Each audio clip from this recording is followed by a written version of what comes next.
Drama के start में हम हमारे हीरो फूजाओ को देखते हैं जो कि यामा पैलेस नाम के एक खतरनाक गैंगस्टर ग्रुप के अंडर काम करता है और कुछ लोगों को बड़ी बेरहमी से मार रहा होता है जिसकी वजह से उसके फेस पे काफ़ी चोट भी लगी होती है।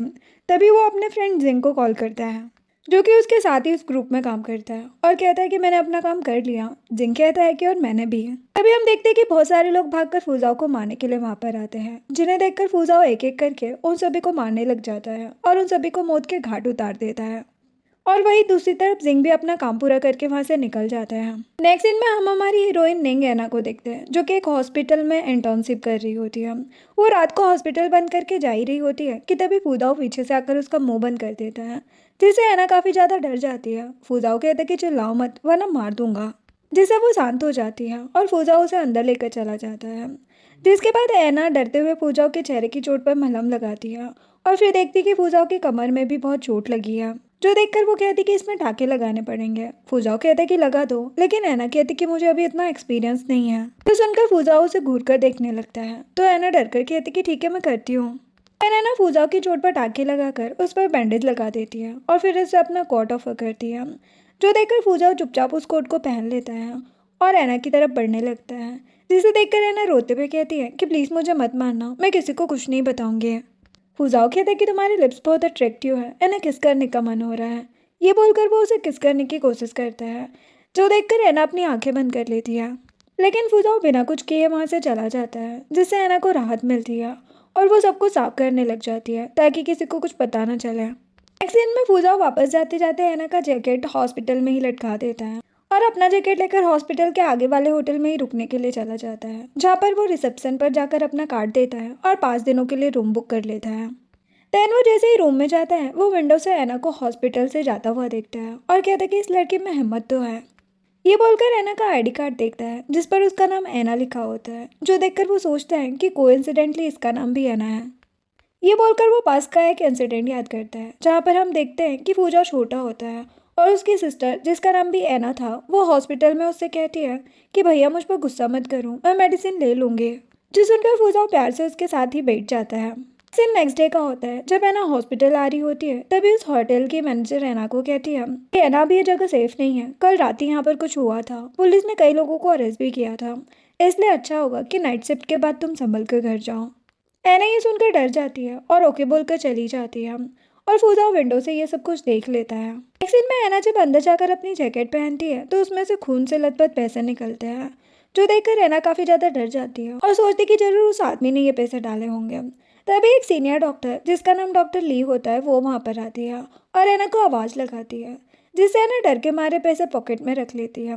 डॉक्टर ली कहती कि तुम ठीक तो हो ना, क्या तुम्हारे पीरियड्स आए हैं, मैं तुम्हारे लिए ब्राउन शुगर वाटर लेकर आती हूँ। एना कहती कि इसकी कोई ज़रूरत नहीं है, लेकिन डॉक्टर ली कहती है कि ज़रूरत है और वहाँ से चली जाती है। नेक्स्ट सीन में एना हॉस्पिटल में एक आदमी को ग्लूकोज चढ़ा रही होती है और वो आदमी एना को बड़ी गंदी नज़रों से देख रहा होता है। तभी डॉक्टर ली वहाँ पर आती है और एना से कहती है कि क्या कल रात तुमने एनेस्थीसिया यूज़ किया था। एना कहती कि हाँ, कल रात को एक राइडर बाइक से गिर गया था, उसे काफ़ी चोट आई थी इसीलिए मैंने टाके लगाए थे। डॉक्टर ली ओके बोलकर चली जाती है। देन जैसे ही एना उस आदमी के हाथ से ड्रॉपर निकालने की कोशिश करती है वो आदमी एना का हाथ पकड़ लेता है और उसके साथ जबरदस्ती करने की कोशिश करता है, जिससे एना काफ़ी डर जाती है और हेल्प के लिए चिल्लाने लग जाती है।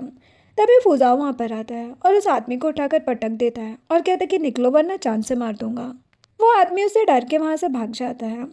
जिसके बाद एना को डरा हुआ देखकर फुजाओ कहता है कि वो चला गया, चलो अब मेरी ड्रेसिंग चेंज कर दो। बोलकर फुजाओ वार्डरूम में चला जाता है और एना सोचती है कि ये इतना भी बुरा इंसान नहीं है। जिसके बाद एना फुजाओ की चोट पर फिर से टाके लगा रही होती है, जो देखकर फुजाओ सोचता है कि इसकी आंखें बिल्कुल एना की तरह है, अगर वो आज जिंदा होती तो बिल्कुल इसी की तरह होती है। तभी एना फुजाओ को उसे बचाने के लिए थैंक्स कहती है। फुजाओ कहता है कि कोई बात नहीं है। तभी एना चोट पर पट्टी लगाकर उससे कहती है कि तुमने ही जैकेट में पैसे डाले थे ना। फुजाओ कहता है कि हाँ। एना कहती है कि क्या तुमने सुना, कल इस गली में कुछ हुआ है और पुलिस ने कुछ लोगों को अरेस्ट किया है।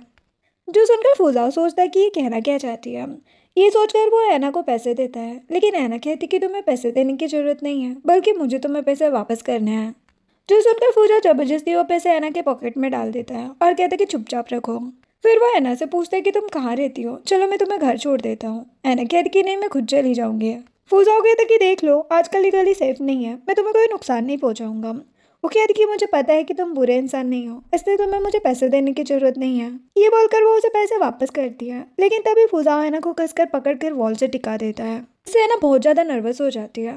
तभी फुजाओ ऐना से कहता है कि अगली बार अगर कोई तुम्हें परेशान करे तो हेल्प के लिए चिल्लाना मत, बल्कि सेल्फ डिफेंस करना। ये बोलकर उसे सेल्फ डिफेंस की ट्रिक बताता है और फिर कहता है कि मैं बाहर तुम्हारा वेट कर रहा हूँ, और चला जाता है। और ऐना हैरान थी। जिसके बाद ऐना घर जा रही होती है और फुजाओ पीछे पीछे उसके साथ चल रहा था, जिससे ऐना सोचती है कि तुम्हारा नेचर बिल्कुल मेरे भाई एंजिन जैसा है। अगर आज वो जिंदा होता तो बिल्कुल तुम्हारी तरह होता। तभी ऐना अपने घर के सामने आकर फुजाओ को कहती है कि यही मेरा घर है। जो सुनकर फुजाओ ओके कहता है। ऐना कहती कि तुम्हारा नाम क्या है। वो कहते हैं कि मेरा कोई नाम नहीं है। ऐना ओके बोलकर उसे गुड नाइट बोलकर चली जाती है। और फुजाओ सोचता है कि मेरा दिल इतनी तेज क्यों धड़क रहा है। ये सोचकर वो 4 दिन पहले का एक इंसिडेंट याद करता है, जहाँ पर हम देखते हैं कि यामा पैलेस की बॉस दुआन किंग अपने ऑफिस में बैठकर ड्रिंक कर रही होती है, जिसे देखकर फुजाओ वहाँ पर आता है और उसे रोककर कहता है कि ड्रिंक करना आपके लिए डेंजरस है। जो सुनकर किंग गुस्से में फुजाओ को घुटने टेकने को कहती है। फुजाओ चुपचाप नील डाउन होकर बैठ जाता है। तभी किंग गुस्से में उससे कहती है कि अगली बार अगर तुम मेरे अगेंस्ट गए तो मैं तुम्हें छोड़ूंगी नहीं।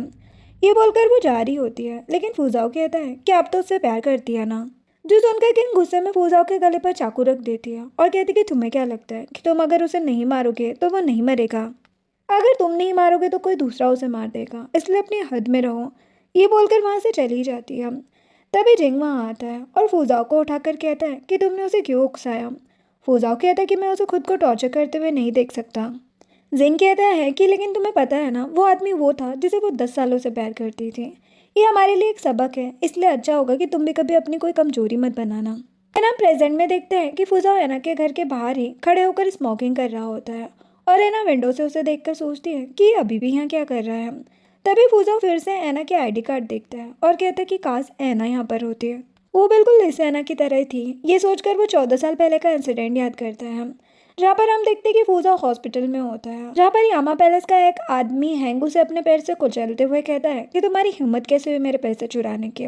तभी एना बेड से उठकर ये सब देखकर डर जाती है। जो देखकर फुजाओ हैंग से कहता है कि मैं तुम्हें पैसे वापस कर दूंगा, उसे कुछ मत करना। हैंग कहता है कि मैं तुम्हें तुम्हारी बहन की हार्ट सर्जरी के लिए पैसे दे सकता हूँ, लेकिन इसके लिए तुम्हें एक काम करना होगा। फुजाओ कहता है कि कैसा काम। हैंग कहते हैं कि तुम पपेट कैंप के बारे में जानते हो ना, जहाँ हत्यारों को ट्रेनिंग दी जाती है। अगर तुम मेरे लिए मेरे 49 क्लासमेट को हराकर सर्वाइव कर जाते हो तो मैं तुम्हारी बहन का इलाज करवा सकता हूँ। ये सुनकर है ना फुजाओ को ये करने से मना करती है, लेकिन फुजाओ मान जाता है। जिसके बाद हैंग का आदमी उसे वहाँ से लेकर चला जाता है और है ना रोने लग जाती है। ये इंसिडेंट याद करके फुजाओ वहाँ से जाने लगता है और सोचता है कि मेरी बहन की सर्जरी तो हो गई थी, लेकिन जब तक मैं पपेट क्रैम्प से ग्रेजुएट हुआ तब तक वो मर चुकी थी और अब मुझे इस सेना में अपनी बहन की आंखें दिखती है। ये सोचते हुए वहाँ से चला जाता है। नेक्स्ट सीन में ऐना जब रात को हॉस्पिटल में होती है तो डॉक्टर ली उससे कहती है कि अब तुम्हें घर जाना चाहिए, वरना तुम्हें टैक्सी नहीं मिलेगी। ऐना कहती कि आप टेंशन मत लो, वांगबो मुझे लेने आएगा। डॉक्टर ली कहती कि ठीक है। ये बोलकर वो कुछ फ्रूट्स ऐना को देती है और कहती कि क्या तुम ये मेरी तरफ से डीन चैन को दे दोगे। ऐना कहती कि आप कितनी अच्छी है, आप हमारे ऑर्फनेज के बच्चों का फ्री में फिजिकल एग्जामिनेशन भी करती है, इसके लिए आपका बहुत बहुत शुक्रिया। जो सुनकर डॉक्टर ली कहती है कि डीन एक सेल्फलेस वुमन है, अब मैं उनके लिए इतना तो कर ही सकती हूँ, चलो आप जाओ वरना देर हो जाएगी। ऐना खुश होकर कहती कि हाँ ठीक है। जिसके बाद ऐना रात को अकेले घर जा रही होती है और वो काफ़ी ज़्यादा डरी हुई होती है। वो आगे जा ही रही होती है कि तभी 2 आदमी अचानक से वहाँ आते हैं और ऐना के सर पर गन पॉइंट कर देते हैं। जो देखकर ऐना काफ़ी ज़्यादा डर जाती है और कहती कि मेरे पास बस 500 युआन है। तभी ऐना की नज़र आगे जाती है और वो देखती कि फुजाओ और जिंग बड़ी बेरहमी से किसी को वहाँ पर मार रहे हैं। जो देखकर वो और भी ज़्यादा डर जाती है। तभी जिंग और फुजाओ ऐना को देखते हैं और जिंग फुजाओ से कहता है कि क्या ये लड़की यहाँ पर मरने आई है। फुजाओ ऐना को देखकर सोचता है कि ये यहाँ क्या कर रही है। ये सोचकर वो जिंग से कहता है कि इसे मैं देख लूंगा, तुम जाओ यहाँ से। जिंग कहता है कि लगता है ये तुम्हारा आदमी है, ठीक है मैं इसे छोड़ देता हूँ। ये बोलकर वो चला जाता है। तैन फुजाओ ऐना के पास आकर उसके ऊपर गन पॉइंट करता है, जिससे वो और भी ज़्यादा डर जाती है। फुजाओ अपने आदमियों को वहाँ से जाने को कहता है और वो दोनों भी वहाँ से चले जाते हैं। तैन ऐना फुजाओ को कहती है कि प्लीज़ मुझे मत मारना। जो सुनकर फुजाओ से कंधे पर उठाकर वहाँ से ले जाता है। फिर हम देखते कि फुजाओ ऐना को साइड में लेकर जाता है, जहाँ पर ऐना उसकी चोट पर पट्टी लगाती है। फुजाओ कहता है कि अगर आज मैं नहीं होता तो तुम जिंदा नहीं बचती। तुम यहाँ क्या कर रही थी? ऐना कहती कि मैं ऑर्फनेज जा रही थी। आज वांगबो के पैर में चोट लग गई, इसीलिए वो मुझे लेने नहीं आ पाया। फुजाओ कहता है कि अगले कुछ दिन क्लिनिक और डॉर्मेट्री के अलावा कहीं मत जाना, ये जगह सेफ नहीं है। ऐना कहती है लेकिन तुम तो बुरा इंसान नहीं हो, फिर तुम ये बुरा काम क्यों कर रहे हो? फुजाओ कहता है कि तुम्हें क्यों लगता है कि मैं बुरा नहीं हूँ? ऐना कहती है क्योंकि तुमने 2 बार मेरी जान बचाई। क्या तुम ये नहीं सोचते कि अगर तुम पकड़े गए तो तुम्हारी फैमिली का क्या होगा? फुजाओ याद करता है कि उसकी बहन ने भी उससे कहा था कि वो उसके इलाज के लिए चोरी ना करे, वरना वो पकड़ा जाएगा। तभी है ना एक एक करके फुजाओ को कई सारे अच्छे कामों के बारे में बताने लगती है, जो सुनकर फुजाओ उसे अपनी तरफ खींच लेता है और उसे किस करने लग जाता है, जो देखकर है ना हैरान रह जाती है और फुजाओ को पुश करती है।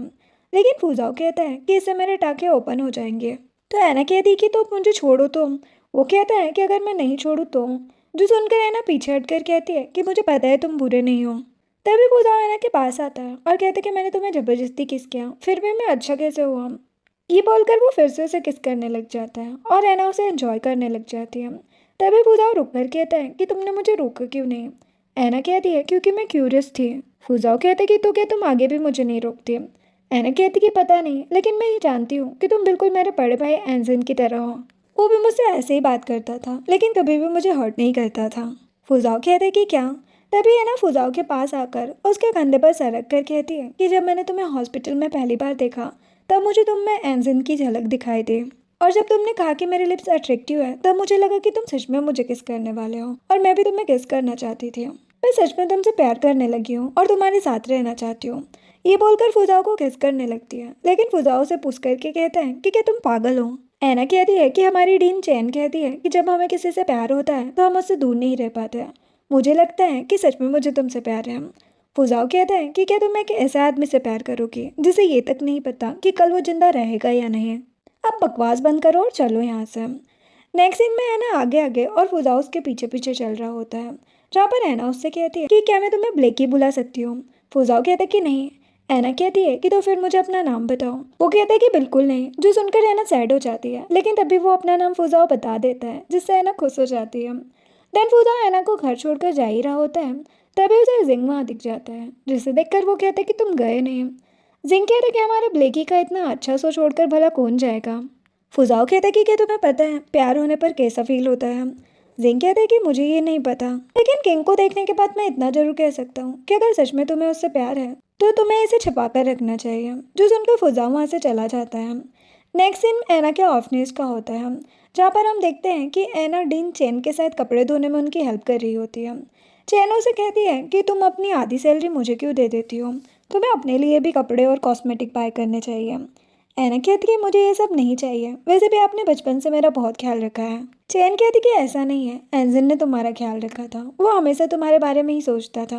ये बोलकर वो इमोशनल हो जाती है, जिसे देखकर ऐना कहती है कि प्लीज़ आप दुखी मत होइए, याद है ना हमने उससे प्रॉमिस किया था कि हम खुश रहेंगे? चैन कहती कि हाँ। जिसके बाद चैन वो इंसिडेंट याद करती है जब हॉस्पिटल में एंजिन ने उससे कहा था कि मेरे पास ज़्यादा दिन नहीं बचे हैं, लेकिन अभी भी मैं ऐना के लिए पैसे कमाना चाहता हूँ। जो याद करके चैन की आंखों में आंसू आ जाते हैं। तभी ऐना कहती है कि आपको पता है मैं हाल ही में एक ऐसे इंसान से मिली हूँ जो बिल्कुल एंजिन की तरह दिखता है। चैन कहती कि क्या सच में? उसके जैसा इंसान मिलना आसान नहीं है, वो नेचर से थोड़ा गुस्से वाला था लेकिन दिल का बहुत सॉफ्ट था। ऐना सोचती है कि वो भी बिल्कुल वैसा ही है। नेक्स्ट दिन में ऐना देर रात को हॉस्पिटल में बैठी होती है, तभी डॉक्टर ली वहाँ आकर कहती है कि अब तुम्हें जाना चाहिए। ऐना कहती है कि क्या मैं आपके कंप्यूटर से थोड़ी देर गाने सुन लूँ, फिर मैं चली जाऊंगी। डॉक्टर ली कहती कि ठीक है, लेकिन देर मत करना। जिसके बाद ऐना बाहर आकर देखती है और सोचती कि मैंने फुजाओ को टाँके हटवाने के लिए आने को कहा था, 7 दिन हो गए लेकिन वो आए ही नहीं। ये सोचकर वो सैड होकर अंदर चली जाती है और फुजाओ ये सब विंडो से देख लेता है। तभी वो आदमी जिसने हॉस्पिटल में ऐना के साथ बदतमीजी करने की कोशिश की थी, वो अपने 2 और आदमियों के साथ हॉस्पिटल के बाहर आता है और कहते हैं कि उस लड़की के बाहर आते ही हम उसे पकड़ लेंगे, उसके बाद हम सब इंजॉय करेंगे। तभी पूजाओ पीछे से वहाँ पर आता है और कहते हैं कि ऐसा कभी नहीं होगा। जिसे देखकर वो आदमी कहते हैं कि तुम फिर से आ गए, मैं तुम्हें छोड़ूंगा नहीं। पूजा वहाँ से भागने लगता है और वो गुंडा उसका पीछा करने लग जाता है। तभी पूजा उन सभी को भागते हुए एक सुनसान इलाके में लेकर जाता है और गायब हो जाता है, जिसे देखकर सभी उसे ढूंढने लग जाते हैं। तभी पूजा सामने आता है, वो तीनों उस पर अटैक करने की कोशिश करते हैं, लेकिन फुजाओ एक एक करके उन तीनों की खटिया खड़ी कर देता है। वो आदमी फुजाओ से कहता है कि मुझे माफ़ कर दो, आज के बाद मैं उसे कभी भी परेशान नहीं करूँगा। फूजा उस आदमी के सर पर गन पॉइंट करता है और कहते कि आज के बाद अगर तुम उसके आसपास भी दिखे तो मैं तुम्हें गोली मार दूंगा। जिससे वो बंदा काफ़ी डर जाता है और अपने आदमियों के साथ वहाँ से भाग जाता है। नेक्स्ट सीन में हम देखते हैं कि ऐना रात को घर जा रही होती है और फूजा उसके पीछे पीछे आ रहा होता है। तभी ऐना को लगता है कि कोई उसका पीछा कर रहा है तो वो पीछे मुड़ कर देखती है। फूजा जल्दी से वॉल के पीछे छुप जाता है। ऐना सोचती है कि मैंने 15 दिनों से फूजा को नहीं देखा, वो कहाँ होगा। तभी ऐना देखती है कि हुसैन जो कि उसका फ्रेंड होता है वो सामने से वहाँ पर आ रहा होता है। वो उसे आवाज़ लगाती है। हुसैन उसे देखकर कहता है कि तुम यहाँ कैसे। ऐना कहती है कि क्या तुम फुजाओ नाम के किसी आदमी को जानते हो। हुसैन कहते कि अच्छा होगा कि तुम उसके बारे में ना ही पूछो, और मैं तो एक मामूली सिक्योरिटी गार्ड हूँ, मैं भला उस गैंगस्टर को कैसे जानूंगा। ऐना कहती कि इसका मतलब तुम उसके बारे में जानते हो। हुसैन कहते कि वो और उसका फ्रेंड जिंग यामा पैलेस के दो खतरनाक गैंगस्टर हैं, एक ब्लैक घोस्ट तो दूसरा वाइट। अच्छा होगा तुम उससे दूर रहो, वो दोनों बहुत ज़्यादा खतरनाक है। ऐना सोचती कि इसीलिए वो दोनों उस दिन वहाँ पर साथ में थे। तभी हुसैन कहता है कि रात में तुम्हारा यहाँ रहना सेफ नहीं है, अब तुम घर जाओ। वो कहती कि ठीक है और जाने लगती है। और तभी हुसैन भी वहाँ से जा रहा होता है, लेकिन फुजाओ उसे अपनी तरफ खींच लेता है और ऐना ये देखे बिना वहाँ से चली जाती है। फिर हम देखते हैं कि फुजाओ ने हुसैन को ज़मीन में गाड़ दिया होता है। फिर वो सोचता है कि उसे अपने मुंह पर काबू रखना चाहिए था, मुझे माफ़ करना, अब हम अगले जन्म में ही मिलेंगे। नेक्स्ट सीन में ऐना डॉक्टर ली के साथ उसके कैबिन में होती है। डॉक्टर ली कहती है कि अब तुम्हारी इंटर्नशिप खत्म हो गई है, अब तुम दूसरे हॉस्पिटल में जॉब के लिए अप्लाई कर सकती हो। ऐना कहती है लेकिन मुझे आपके साथ रहना है। डॉक्टर ली कहती है कि फिर तुम नर्स जेंग के साथ रूम शेयर क्यों नहीं कर लेती। ऐना कहती कि नहीं, मैं उतना रेंट अफोर्ड नहीं कर सकती। डॉक्टर ली कहती कि ठीक है, जब तक तुम चाहो तब तक यहाँ पर रह सकती हो। जिससे ऐना खुश हो जाती है। नेक्स्ट सीन में फूजाओ और जिंग एक हॉस्पिटल में होते हैं, जहाँ पर फूजाओ जिंग को कहता है कि हैंग आने ही वाला होगा। जिंग कहता है कि उसे छोड़ो, तुमने पूछा था ना कि प्यार होने पर कैसा फील होता है। जो सुनकर फूजाओ जिंग को घूर कर देखता है, तभी उसकी नज़र जिंग के चेस्ट के लब बाइट पर जाती है। जो देखकर फूजाओ कहता है कि ये तुमने क्या किया। जिंग कहता है कि मैं खुद को रोक नहीं पाया, मैं सच में उससे प्यार करता हूँ। फूजाओ कहता है कि तुम भी कभी भी कुछ भी कर देते हो, मैं उस लड़के को जाकर इन्फॉर्म कर देता हूँ जो कल तुम्हारे साथ मिशन पर गया था, ताकि ये एक सीक्रेट ही रहे। जिंग उसे थैंक्स कहता है और फुजाओ वहाँ से चला जाता है। नेक्स्ट सीन में उसी हॉस्पिटल में ऐना का भी ट्रांसफर हो गया होता है, जहाँ वो नर्स बनकर काम कर रही होती है। तभी वो एक आदमी को ब्लैक कोट में वहाँ से जाते हुए देखती है, जिसे देखकर वो उसे फुजाओ समझकर उसके पीछे जाती है। लेकिन जब वो देखती है कि वो फुजाओ नहीं बल्कि कोई और है तो वो सैड हो जाती है। फिर ऐना जब सैड होकर वहाँ से जा रही होती है, तभी जिंग ऐना को देख लेता है और उसे देखकर पीछे से आकर उसका मुंह बंद करके उसे स्टेयर एरिया में लेकर जाता है, जिससे ऐना काफ़ी ज़्यादा डर जाती है। तभी वो जिंग को देखकर कहती है कि तुम यहाँ हो, मतलब फुजाओ भी यहाँ होगा, क्या तुम दोनों कोई मिशन पर हो, और क्या फुजाओ की चोट ठीक हो गई।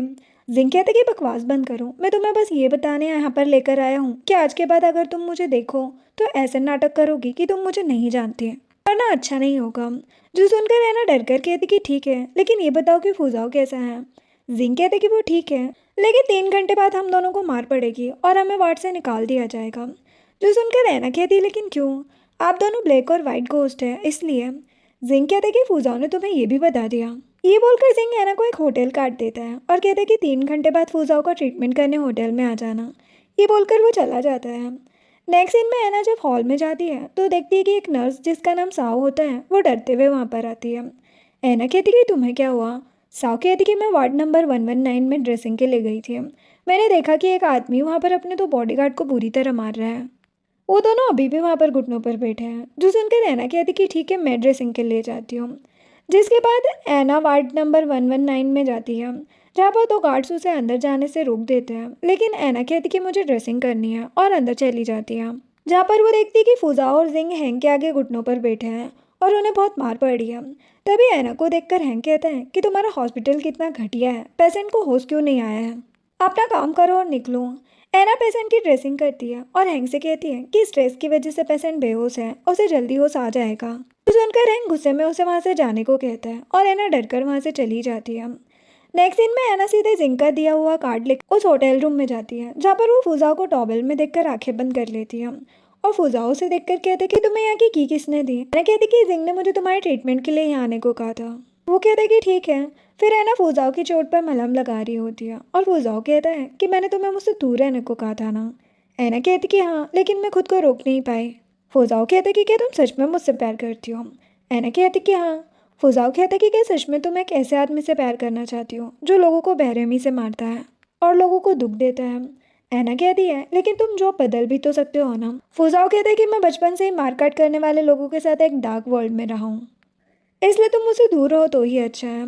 जो सुनकर ऐना फुजाओ को किस करने लग जाती है, जो देखकर फुजाओ गुस्से में कहता है कि ये तुम क्या कर रही हो। ऐना कहती कि ऐसे चिल्लाओ मत वरना मैं रो दूंगी। फुजाओ कहता है कि ये धमकी किसी और को देना। जो सुनकर ऐना उसे हक कर लेती है और कहती कि प्लीज़ ऐसा मत करो, मेरा दिल टूट जाएगा। मैं ज़िंदगी भर तुम्हारे साथ रहना चाहती हूँ, तुम बुरे इंसान नहीं हो। ये बोलकर फुजाओ के फेस पर हाथ रखती है और कहती कि और वैसे भी तुम्हें भी खुश रहने का हक है। जो सुनकर फुजा 9 साल पहले का इंसिडेंट याद करता है, जहाँ पर हम देखते हैं कि वो और जिंग साथ में पपेट्स कैंप में अपने मिशन को कंप्लीट कर रहे होते हैं। जहाँ पर जिंग फुजाओ से कहते हैं कि क्या तुम सच में जीना चाहते हो। फुजाओ कहते हैं कि हाँ, लेकिन सिर्फ और सिर्फ अपनी सिस्टर के लिए। जिंग कहते हैं कि मेरे पास कोई नहीं है फिर भी मैं जीना चाहता हूँ। तो इसके बाद फुजाओ 3 साल पहले का इंसिडेंट याद करता है, जहाँ पर हम देखते हैं कि एक मिशन के बाद जब वो दोनों थक कर साथ में बैठते हैं तब जिंग फुजाओ को कहता है कि इस चाकू के साथ खेलते खेलते हम कितने बड़े हो गए ना। फुजाओ कहते हैं कि तुम्हें याद है ना, मैं बस अपनी सिस्टर के लिए जिंदा रहना चाहता था, लेकिन वो अपनी हार्ट सर्जरी के 2 साल बाद ही इस दुनिया से चली गई। अब मैं जिंदा क्यों हूँ। जिंग कहते हैं कि क्या करे दोस्त, यही तो जिंदगी है। जो भी इस पपेट कैंप में आता है वो हमेशा के लिए हैंग का पपेट बनकर रह जाता है, लेकिन हम दोनों ऐसा नहीं करेंगे, हम दोनों आज़ादी के लिए लड़ेंगे। फुजाओ कहते हैं कि पता नहीं उस आज़ादी के लिए हमें और कितना दूर जाना होगा। ये इंसिडेंट याद करके फुजाओ खड़ा हो जाता है और ऐना से कहता है कि अच्छा होगा तुम ये बात समझ जाओ कि हम दोनों का कोई फ्यूचर नहीं है। ऐना भी गुस्से में कहती है कि फ्यूचर की बात तुम्हें अभी से कैसे पता। फुजाओ कहते हैं कि मैं एक मर्द हूँ और जब चाहे तुम्हारे साथ सो सकता हूँ, लेकिन इसका मतलब ये नहीं है कि मैं तुमसे प्यार करता हूँ। जो सुनकर ऐना उसे थप्पड़ लगा देती है तो फुजाओ कहते हैं कि क्या हुआ, तुम्हें गुस्सा आ गया। ऐना कहती कि हाँ, क्योंकि मुझे पता है कि तुम ये सब मुझे अपने से दूर रखने के लिए जानबूझकर कह रहे हो। ये बोलकर वो अपना बैग पैक करती है और जाते हुए फुजाओ से कहती है कि चलो एक बेट लगाते हैं, आज के बाद अगर हम दोनों दोबारा मिले तो तुम मुझे अपने से दूर नहीं करोगे। फुजाओ कहते कि और अगर हम नहीं मिले तो। ऐना कहती कि तो मैं मान लूंगी कि हम दोनों एक दूसरे के लिए नहीं बने। ये बोलकर वो चली जाती है और फुजाओ सोचता है कि अब मैं तुम्हें कैसे बताऊं कि तुम्हारा मेरे साथ रहना तुम्हारे लिए सेफ नहीं है। नेक्स्ट सीन में जिंग जब अपने रूम में किसी से कॉल पर बात कर रहा होता है तभी फुजाओ गुस्से में अंदर आता है और डोर बंद होने के बाद उसे मारने लग जाता है और उसे वॉल से टिका कर कहता है कि तुमने उसे मेरे पास क्यों भेजा। ये बोलकर फिर वो स्मोकिंग करने बैठ जाता है। जो देखकर जिंग कहता है कि मैंने पहली बार तुम्हें इस तरह इमोशनल देखा है, मैं तो बस तुम्हारी हेल्प कर रहा था। फुजाओ कहते हैं कि क्या तुम भूल गए हम कहाँ काम करते हैं। पहले ही इस काम की वजह से लोगों ने अपनी वाइफ अपने बच्चे खोए हैं, मैं ऐना को नहीं खो सकता। जिंग कहते कि ठीक है, लेकिन मैं तुम्हारी तरह अपनी फीलिंग नहीं छिपा सकता, मैं उसे पाकर ही रहूँगा। फुजाओ कहता कि फिर तो तुम और वो मैंग दोनों ही पागल हो। ये बोलकर वो वहाँ से चला जाता है और जिंग सोचता है कि तुम भी जल्दी पागल हो जाओगे। नेक्स्ट दिन में ऐना जब हॉस्पिटल में काम कर रही होती है तब साव गुस्से में वहाँ पर आती है और ऐना से कहती है कि वार्ड नंबर 119 वाले खुद को समझते क्या है, उन्होंने डिस्चार्ज की फॉर्मेलिटीज़ भी पूरी नहीं की और चले गए। ऐना सोचती है कि क्या वो सच में चले गए। साव कहती कि मैं बस रूटीन चेकअप करने गई थी और उसने मेरा गला पकड़ लिया, अब इसमें मेरी क्या गलती है। ऐना कहती कि तुम शांत हो जाओ, वो ऐसे ही है। जो सुनकर साव वहाँ से चली जाती है और ऐना सोचती है कि वो मुझे बताए बिना ही चले गए, क्या सच में हम दोबारा नहीं मिलेंगे। नेक्स्ट सीन में हम देखते हैं कि कुछ गार्ड्स ने सैन नाम के एक आदमी को पकड़ रखा था जिसके सर से खून निकल रहा होता है और फुजा और जिंग भी वहीं होते हैं। तभी हैंग वहाँ पर आता है जिसे देखकर सैन कहता है तुम्हारी हिम्मत कैसे हुई मुझे यहाँ लाने की, क्या तुम्हें पता है मेरा बाप कौन है। जो सुनकर जिंग सैन को एक थप्पड़ लगाता है जिससे वो नीचे गिर जाता है और हैंग सैन को उठाकर उसका गला दबाते हुए कहता है कि जाओ और अपने निकम्मे ग्रुप से कह दो कि जियानियो मेरी नीस है, उसे परेशान किया तो अच्छा नहीं होगा। ये बोलकर हैंग उसे कुछ फोटोज देता है और कहता है कि तुम्हारे बाप की सारी करतूत मैं अच्छे से जानता हूँ। ये बोलकर हैंग फुजाओ को सैन को वापस सैन फैमिली में भेजने का ऑर्डर देता है और वहाँ से चला जाता है। तभी सैन फुजाओ को कहता है कि ये सब झूठ है, मेरे डैड बस एक बिजनेसमैन है। तो सुनकर फुजाओ से थप्पड़ लगाता है और कहता है कि शांत हो जाओ। तभी जिंग फुजाओ से कहता है कि मैं हाईवे पर तुम्हारा वेट करूँगा। फुजाओ ठीक है कहता है। नेक्स्ट सीन में हम देखते हैं कि ऐना जब रात को अकेले घर जा रही होती है तभी उसे रास्ते में 3 सिक्योरिटी गार्ड दिखते हैं जिनमें से एक का नाम लॉन्ग, दूसरे का नाम हो और तीसरे का नाम वही होता है। उन्हें देखकर ऐना भागकर उनके पास आती है और लॉन्ग से कहती है कि क्या आपने हुसैन को देखा है। लॉन्ग कहता है लेकिन वो तो गायब हो गया है। ऐना कहती कि क्या, लेकिन मैं तो उससे अभी कुछ दिन पहले ही मिली थी। लॉन्ग कहते कि कब। ऐना कहती कि 1 महीने पहले 13 तारीख को नोट गेट पर।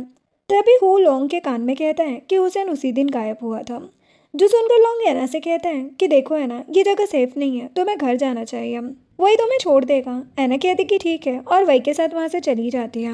नेक्स्ट सीन में हम देखते हैं कि वही ऐना को घर तक छोड़ने आता है, जहाँ पर ऐना कहती है कि क्या सच में हुसैन गायब है। वही कहता है कि हाँ, हम बहुत टाइम से उसे ढूंढ रहे हैं, आखिरकार तुमने उसके बारे में कोई इन्फॉर्मेशन दी है। तभी फूजा वहाँ आ जाता है और दूर से उन दोनों को साथ में देखकर जेलस हो जाता है।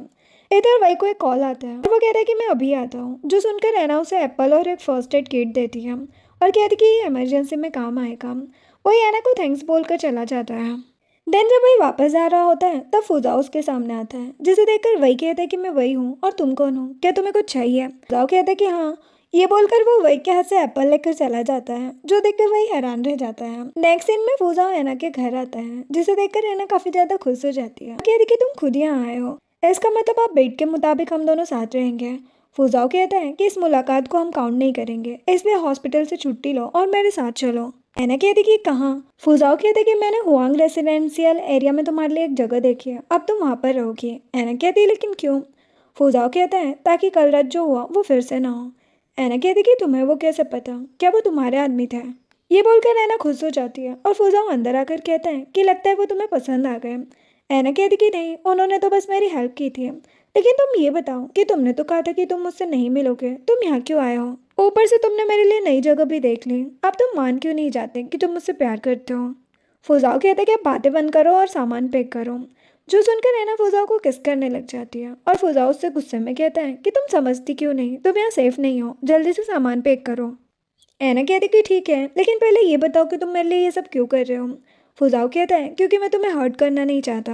ऐना कहती कि मुझे पता है कि तुम मुझसे प्यार करते हो, लेकिन तुम्हें डर लगता है कि तुम्हारे साथ रहने से मेरी जान खतरे में पड़ जाएगी। फुजाओ कहता है कि जब तुम्हें सब कुछ पता है फिर भी तुम मुझे समझती क्यों नहीं हो।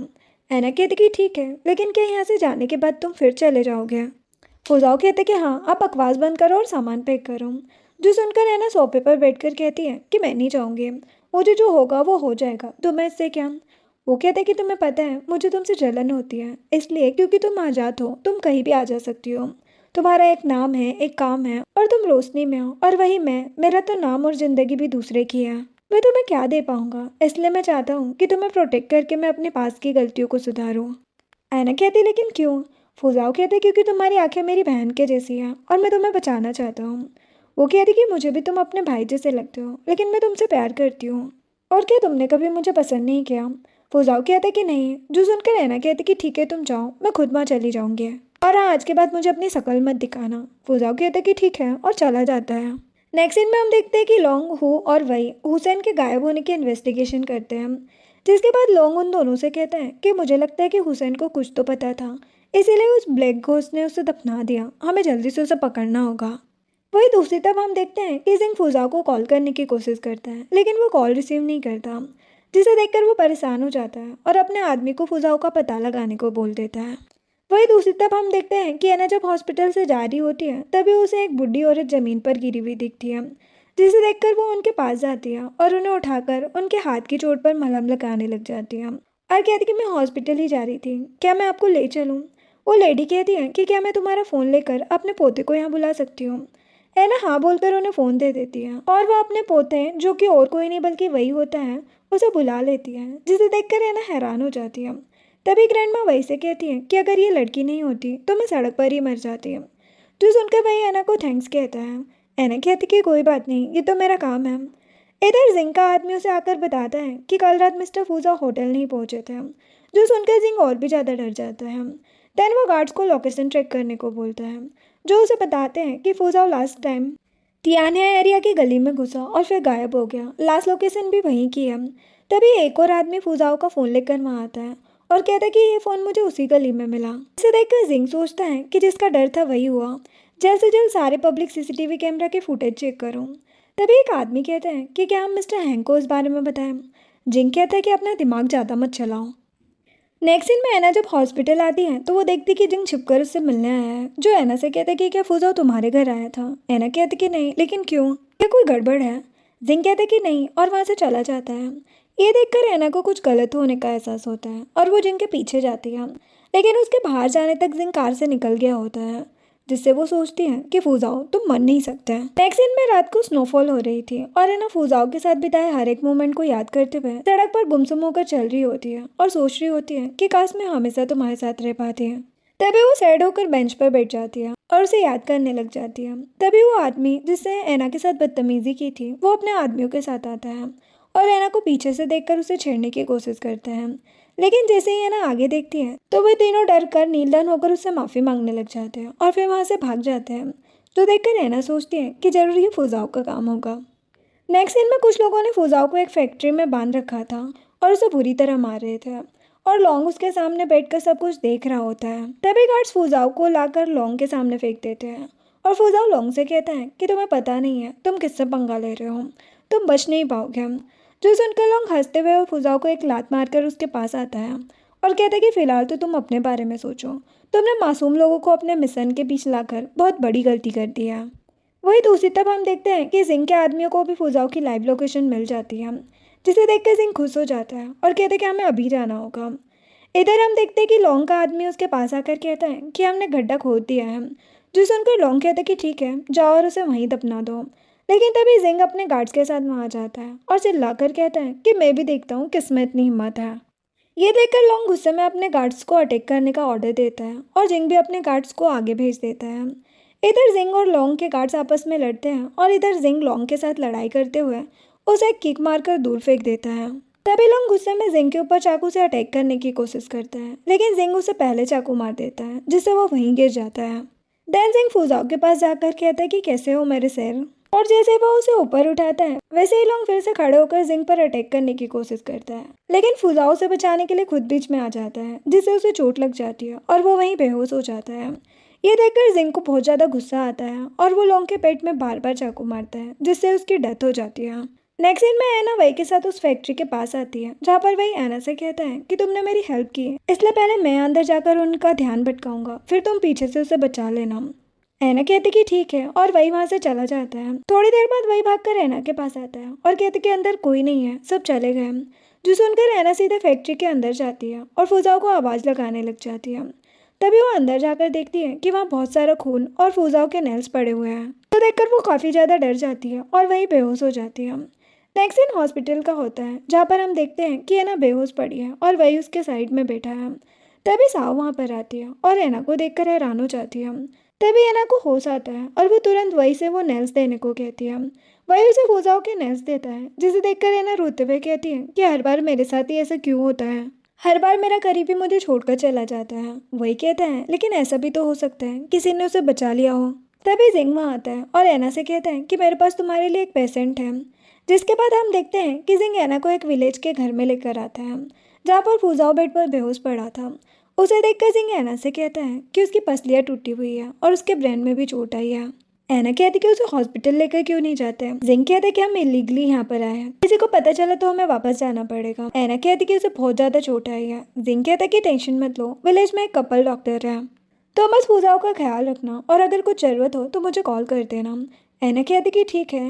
देन जिंग वहाँ से चला जाता है, जिसके बाद ऐना फुजाओ के पास जाकर बैठती है और उसे उस हालत में देखकर पूरी तरह टूट जाती है और फिर पट्टियों से फुजाओ की बॉडी की सिकाई करने लग जाती है। जिसके बाद ऐना जब पानी फेंकने बाहर जाती है तो वो डॉक्टर ली को वहाँ पर देखकर हैरान रह जाती है और कहती कि डॉक्टर ली आप यहाँ कैसे हैं। डॉक्टर ली कहती कि मैं पेशेंट को न्यूट्रिशन देने आई हूँ, वैसे वो तुम्हारा क्या लगता है। ऐना कहती कि वो मेरा बॉयफ्रेंड है। डॉक्टर ली कहती कि ठीक है चलो अंदर चलते हैं। जिसके बाद डॉक्टर ली फुजाओ का चेकअप करके कहती है कि हमें अभी भी इसे इटर्नल न्यूट्रिशन देना होगा। ऐना कहती कि ये कब तक ठीक होंगे। डॉक्टर ली कहती कि तुम्हारा बॉयफ्रेंड अभी भी सुन सकता है, इसलिए तुम उससे बातें करते रहना, ऐसे इसकी रिकवरी में हेल्प होगी। ऐना उसे थैंक्स कहती है और फिर पूछती है कि लेकिन डॉक्टर ली आप फुजाओ के लिए इतना कुछ क्यों कर रही है। डॉक्टर ली कहती कि कुछ सालों पहले एक एक्सीडेंट में मेरे हस्बैंड पूरी तरह घायल हो गए थे। अगर उस टाइम मिस्टर जिंग ने उनकी हेल्प न की होती तो उनका हाथ नहीं बच पाता, इसलिए तुम डरो मत, मैं तुम्हारे साथ हूँ, फुजाओ जल्दी ठीक हो जाएगा। ऐना कहती कि हाँ। फिर डॉक्टर ली चली जाती है। देन ऐना फुजाओ को देखकर एंसिन को याद करती है और सोचती कि मैंने एंसिन का भी वेट किया था लेकिन वो कभी नहीं जागा, लेकिन तुम्हें जागना ही होगा और मैं हमेशा तुम्हारे साथ रहूँगी। नेक्स्ट दिन 1 महीने बाद का होता है और फुजाओ की चोट धीरे धीरे ठीक हो रही होती है और उसके नेल्स भी वापस आ गए हैं। ये देखकर ऐना खुश होकर फुजाओ से कहती है कि तुम्हारे हाथ सच में बहुत सुंदर है। तभी फुजाओ से कहती है कि क्या तुम्हें वो स्टोरी पता है जिसमें प्रिंस प्रिंसेस को किस करके उठाता है, अगर मैं तुम्हें किस करूँ तो क्या तुम जाग जाओगे। ये बोलकर ऐना फुजाओ को किस करती है और कहती कि चलो एक शर्त लगाते हैं, तुम इस न्यूट्रिशन सॉल्यूशन के ख़त्म होने से पहले जाग जाओगे और उसके बाद मैं तुम्हें एक नई पहचान और घर दूंगी जो तुम्हारे पास नहीं है। ये बोलकर वो फुजाओ की चेस्ट पर सर रखकर सो जाती है। नेक्स्ट सीन में हम देखते हैं कि हैंग अपनी कार में एंट्री करता है और जिंग उसके लिए कार का डोर ओपन करता है, जहाँ पर हैंग जिंग से कहता है कि क्या फुजाओ ठीक हुआ। जिंग कहता है कि अभी तक नहीं, जो सुनकर हैंग कहता है कि अगर वो ठीक ना हो तो उसे वापस पब्लिशिंग हाउस भेज दो, निकम्मों की कोई ज़रूरत नहीं है। ये बोलकर वो चला जाता है। नेक्स्ट सीन में रात को जब एना डिस्वॉश कर रही होती है तभी अचानक से फुजाओ को होश आता है। वो एना को डिस्वॉश करता देखकर बड़ी मुश्किल से खड़े होकर उसकी तरफ जाने लगता है।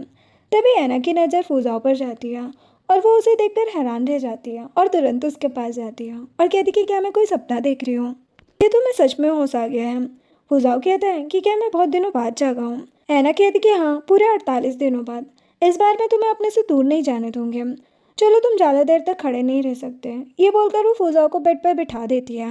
देन फुजाओ एना से कहता है कि तुम मेरे लिए इतना सब कुछ मत करो, मैं ये डिजर्व नहीं करता।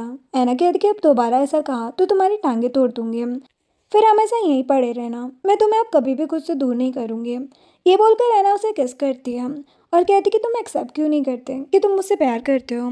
फुजाओ कहता कि मैं नहीं कर सकता, जो सुनकर एना फुजाओ का हाथ पकड़ लेती है और कहती है लेकिन क्यों, इस दुनिया में कोई तो जगह होगी ना जहाँ हम दोनों साथ रह सकें।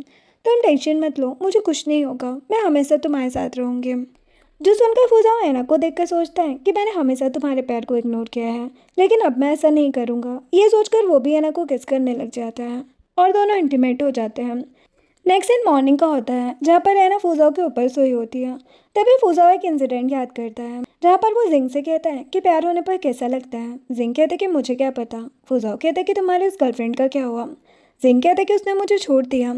फुजाओ कहता है कि मैं एना के बिना नहीं रह सकता, मेरे निकलने में हेल्प करो। जिंग कहता है कि क्या तुम मुझे और जियानियों को अकेले छोड़कर चले जाओगे? क्या तुम भूल गए हम साथ में कैंप में आए थे और साथ में यहाँ तक पहुँचे हैं? क्या तुम हमें अकेला छोड़ दोगे? ये बोलकर वो गुस्सा हो जाता है। फुजाओ कहता है कि गुस्सा मत करो, हम सब साथ जाएंगे। अब प्रेजेंट में एना की भी नींद खुल जाती है। वो फुजाओ को कहती कि तुम जाग रहे हो, एक काम करो, जिंग को कॉल कर लो, वो तुम्हारे लिए बहुत परेशान था। फुजाओ हाँ बोलकर फ़ोन लेता है। एना कहती कि तुम दोनों बहुत अच्छे फ्रेंड्स हो ना। फुजाओ कहता है कि हाँ, हम दोनों ही एक दूसरे के एहसानमंद हैं। एना कहती कि तुम कॉल करो, मैं खाना बनाती हूँ। वही दूसरी तरफ हम देखते हैं कि जिंग एक होटल में होता है और एक आदमी ने उसे बहुत सारे पैसे दिए होते हैं, जिसे देखकर वो उस आदमी से कहता है कि तुम्हारे मास्टर गू ने मुझे बहुत परेशान किया, अगली बार अगर ऐसा हुआ तो पैसे नहीं तुम्हारी जान लूँगा। जो सुनकर वो आदमी माफ़ी मांगता है और फिर डर के मारे उसे थैंक्स बोलकर भाग जाता है। तभी जिंग को फुजाओ का कॉल आता है। वो कॉल रिसीव करके कहता है कि हाँ है ना, बताओ क्या फुजाओ की तबीयत में कुछ सुधार हुआ। तभी फुजाओ कहता है कि सुधार हो गया है मेरे दोस्त। ये आवाज़ सुनकर जिंग हैरान हो जाता है। सीन में एना और फुजाओ विलेज वाले घर के ऊपर बैठे होते हैं, जहाँ पर फुजाओ को टेंशन में देखकर एना कहती है कि तुम क्या सोच रहे हो। वो कहता है कि यही कि मैं 27 साल से आखिर जिंदा क्यों हूँ, मुझे लगता है मुझे जीते हुए ही अपनी लाइफ का मकसद मिलेगा। एना ये सुनकर फुजाओ के कंधे पर सर रखकर कहती है कि पता है, जब मैं ऑर्फनेज में थी तब हमारी डीन चैन ने मुझे कहा था कि यही मेरा घर है, और जब मैं बड़ी होकर अपने लाइफ पार्टनर से मिलूंगी तब अपना नया घर बसाऊंगी। इसलिए अब से तुम जहाँ मैं वहाँ, और जब फ्यूचर में हमारा बच्चा होगा तो हम उसका नाम शुंग कोची रखेंगे, जिसका मतलब होता है टेंशन फ्री। फुजाओ कहते कि हाँ ठीक है। तभी एना कहती है कि मुझे अपनी और एना की कहानी बताओ। फुजाओ कहते कि वो लंबी स्टोरी है। एना कहती कि कोई बात नहीं, बताओ। फुजाओ कहते कि जब मैं 10 साल का था तब मैं और एना माइन से भाग गए थे, और कुछ दिन इधर उधर भटकने के बाद एना ने खाना पीना बंद कर दिया था और उसका चेहरा भी पीला पड़ने लगा था। इसलिए मैंने कुछ पैसे कमाए और उसे हॉस्पिटल लेकर गया, जहाँ पर मुझे पता चला कि उसे हार्ट ट्रांसप्लांट की ज़रूरत है। सर्जरी के पैसों के लिए मैंने हॉस्पिटल में किसी का वॉलेट चुराया, लेकिन उस आदमी ने मुझे पकड़ लिया और कहा कि मैं तुम्हारी बहन की सर्जरी का खर्चा दे सकता हूँ, लेकिन इसके लिए उसने एक शर्त रखी। उसने कहा कि मुझे पपेट कैंप में सर्वाइव करना होगा। एना कहती कि पपेट कैंप क्या है। फुजाओ कहता कि ये वो जगह है जहाँ अमीर लोग अपने शौक और कमाई के लिए मासूम लोगों को हत्यारे बनने की ट्रेनिंग देते हैं, और मैं जिंग से भी वहीं मिला था। एना कहती है कि फिर तुम यहाँ कैसे आए। फुजाओ कहता है कि हम दोनों की अच्छी एबिलिटीज़ की वजह से हमें यहाँ पर भेज दिया गया था। एना ये सब सुनकर फुजाओ से कहती कि ठीक है, अब तुम ये सब भूल जाओ, हमें अब फ्यूचर प्लानिंग करना चाहिए। फुजाओ कहता है कि तो क्या है तुम्हारे प्लान। एना कहती कि मुझे तो बस तुम्हारे साथ रहना है और कुछ नहीं। ये कहने के बाद वो दोनों एक दूसरे को किस करने ही वाले होते हैं कि तभी जिंग स्टेयर्स चढ़कर वहाँ आ जाता है, जिसे देखकर वो दोनों डर जाते हैं। जिंग कहते कि क्या मैं गलत टाइम पर आ गया। फुजाओ कहते कि तुम यहाँ क्यों आए हो। जिंग कहता है कि टेंशन मत लो, मैं तुमसे मिलने नहीं आया। वो तो ऐना ने तुम्हारा इतना ख्याल रखा, इसलिए मैं उसे थैंक्स कहने आया था।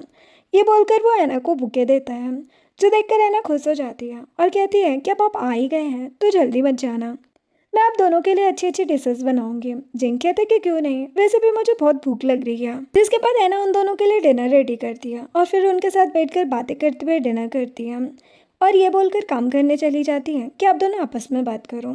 ये देखकर जिंग फुजाओ से कहता है कि वाइफ, किड्स और खुद का एक घर, ये कितनी अच्छी लाइफ होती होगी ना। फुजाओ कहता है कि हाँ, लेकिन इंसान कभी भी खुश नहीं होता, उसका लालच हमेशा बढ़ता ही जाता है। जिंग कहता है कि खैर ये सब छोड़ो, ये बताओ कि तुम अब कैसे हो। हैंग ने उस दिन मुझसे कहा था कि अगर तुम ठीक नहीं हुए तो मैं तुम्हें वापस पब्लिशिंग हाउस भेज दूँ। फुजाओ कहता है कि मैं ठीक हूँ, लेकिन अभी काम पर नहीं जा सकता। जिंग कहता है कि ठीक है, मैं ये सब देख लूँगा, लेकिन ये बताओ कि तुमने ऐना के बारे में क्या सोचा है, तुम उसे कहाँ भेजोगे। फुजाओ कहता है कि तुम्हें क्या लगता है कि हम हैंग की नाक के नीचे से उसे लेकर जा सकते हैं। जिंग कहता है कि मैं 70% श्योर हूँ, लेकिन बाकी नहीं पता। फुजाओ कहता है कि ठीक है, हम पूरी कोशिश करेंगे। नेक्स्ट दिन मॉर्निंग का होता है, जहाँ पर जब ऐना की नींद खुलती है तो वो देखती कि फुजाओ बेड पर नहीं है, जो देखकर वो डर कर सीधे बाहर जाती है और देखती कि फुजाओ बाहर टैप का पाइप रिपेयर कर रहा है, जो देखकर ऐना उसे पीछे से हक करके कहती है कि तुम क्या कर रहे हो। वो कहता है कि मैं पाइप रिपेयर कर रहा हूँ, सॉरी, मेरी वजह से तुम्हें यहाँ बहुत कुछ सहना पड़ा, यहाँ तो नहाने के लिए तुम्हें खुद पानी गर्म करना पड़ता है। ऐना कहती कि कोई बात नहीं, भले ही यहाँ फैसिलिटीज़ कम है, लेकिन मुझे यहाँ तुम्हारे साथ बहुत सुकून मिलता है। फुजाओ कहता है कि मैं तुम्हारे लिए यहाँ एक सोलर पैनल लगाऊंगा और पीछे एक वॉशरूम बनाकर वाटर पंप से और किचन दोनों को कनेक्ट करूंगा, जिससे तुम्हें कोई प्रॉब्लम नहीं होगी। ऐना कहती है कि तुम ऐसी बातें क्यों कर रहे हो जैसे तुम कहीं जाने वाले हो। फुजाओ कहता है कि नहीं, मैं तो बस तुम्हें कंफर्टेबल लाइफ देना चाहता हूँ। ऐना कहती है लेकिन मैं तुम्हारे साथ हमेशा कंफर्टेबल हूँ।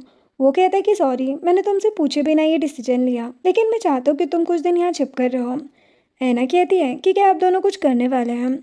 फुजाओ कहता है कि हाँ, मैं और जिंग सारे प्रॉब्लम सॉल्व करने वाले हैं, उसके बाद मैं तुमसे शादी करूँगा, तुम मेरा वेट करना।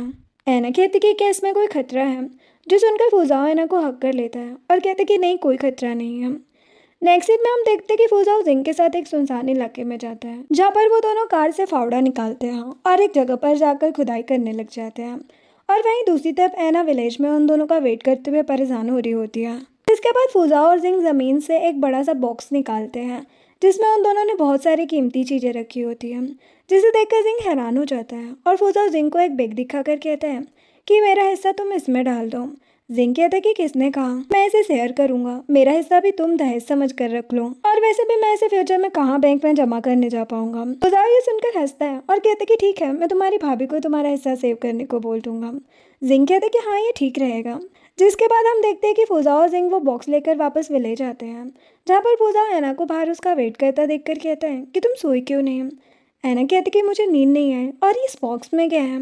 जिंग कहता कि ये मेरा फ्रेंड तुम्हें बता देगा। ये बोलकर वो मैं चलता हूँ कहकर बाय करके चला जाता है। फिर ऐना फुजाओ से पूछती कि बॉक्स में क्या है। वो कहता है कि ये जिंग और मेरी जमा पूंजी है, तुम खुद देख लो। जो सुनकर वो बॉक्स ओपन करती है और उसकी इतनी सारी ज्वेलरी और ट्रेजर देखकर हैरान रह जाती है।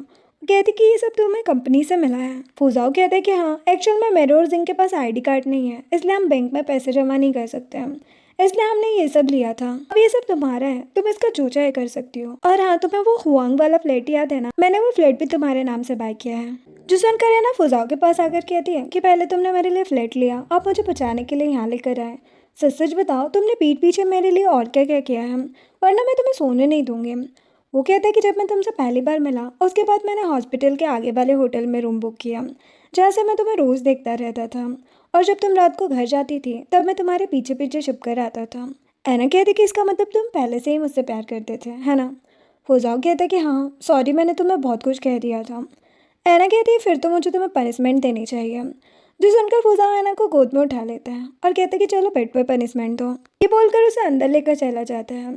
नेक्स्ट दिन में सुबह सुबह फुजाओ कहीं जाने के लिए रेडी हो रहा था और ऐना अभी भी बेड पर सोई होती है, जिसे देखकर फुजाओ से एक किस करता है और कहता है कि मैं कुछ दिनों के लिए बाहर जा रहा हूँ। जो सुनकर ऐना झटके से उठ जाती है और कहती कि कहाँ और कितने दिनों के लिए। वो कहते कि मैं कुछ कह नहीं सकता, लेकिन तुम टेंशन मत लो, मैंने डॉक्टर ली और उसके हस्बैंड को तुम्हारा ख्याल रखने को कह दिया है, तुम्हें कोई प्रॉब्लम नहीं होगी। ऐना कहती कि ठीक है, लेकिन प्रॉमिस करो कि तुम खुद को खतरे में नहीं डालोगे। वो कहता है कि मैं प्रॉमिस करता हूँ। ये बोलकर चला जाता है और ऐना उसके लिए प्रे करने लग जाती है। नेक्स्ट सीन में फुजाओ और जिंग साथ में बैठे होते हैं, जहाँ पर जिंग फुजाओ को एक आईडी कार्ड देता है और कहता है कि आज से तुम सॉन्ग हो, जिसे देखकर फुजाओ कहता है कि मुझे यह नाम काफ़ी पसंद है।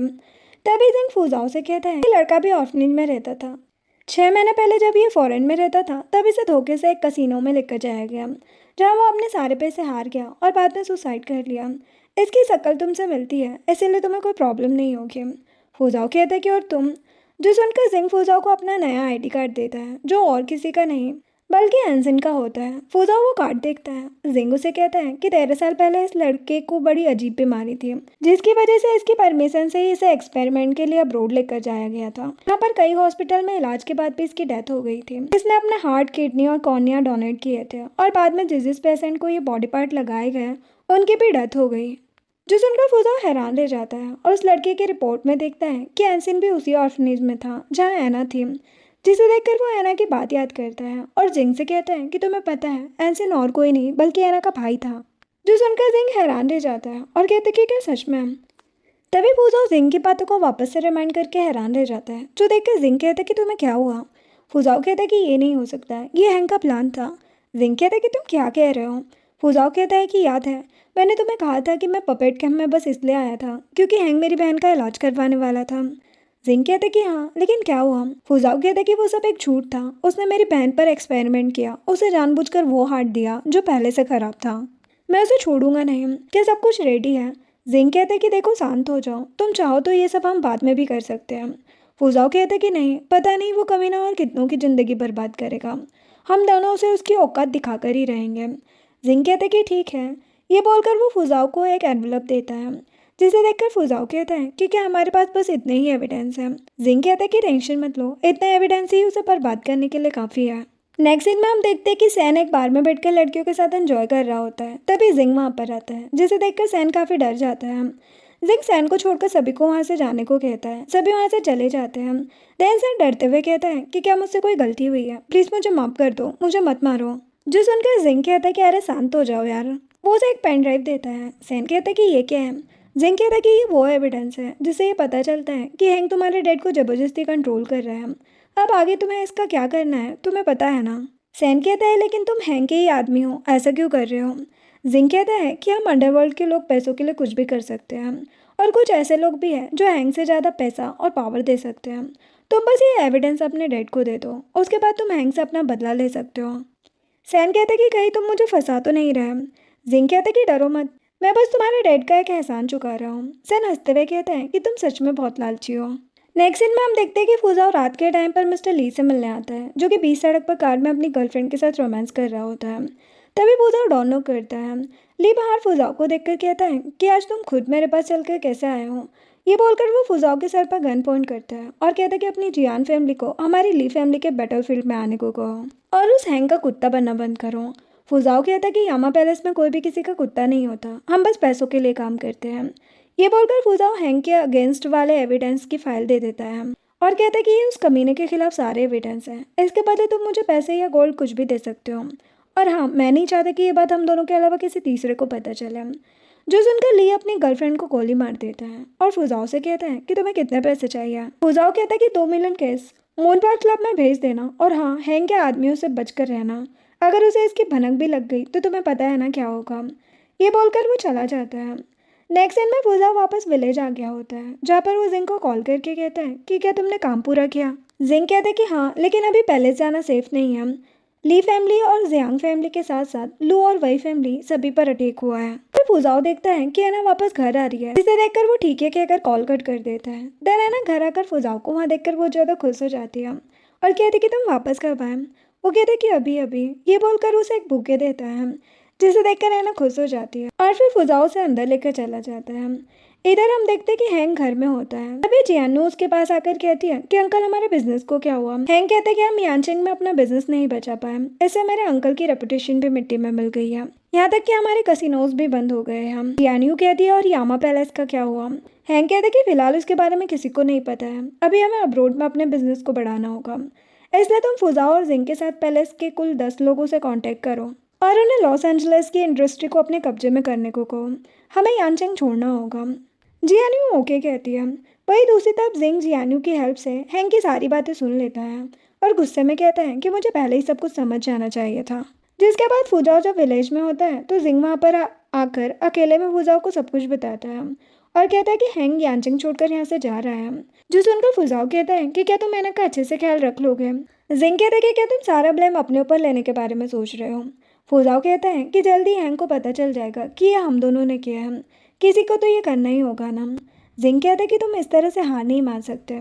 मैं अगले 3 सालों में हैंग के डोमेस्टिक और फॉरेन फोर्स को अलग कर दूंगा, उसके बाद हैंग कमज़ोर पड़ जाएगा। फुजाओ कहता है कि ठीक है। जिंग कहता है कि लॉस एंजलिस जाकर तुम एना को उसकी नज़र से छिपा कर रखना, वरना गड़बड़ हो जाएगी। फुजाओ हाँ कहता है। नेक्स्ट सीन में एना जब वापस घर आती है तो वो फुजाओ को आवाज़ लगाती है, लेकिन वो उसे वहाँ पर नहीं मिलता, जिससे वो डर जाती है। लेकिन तभी फुजाओ उसे ऊपर से आवाज़ देता है, जिसे देखकर वो खुश होकर उसके पास जाती है और उसे हक करके कहती है कि मुझे लगा तुम वापस चले गए। फुजाओ कहता है कि मैं और जिंग हैंग से हार गए। एना कहती है कि तो अब क्या करेंगे।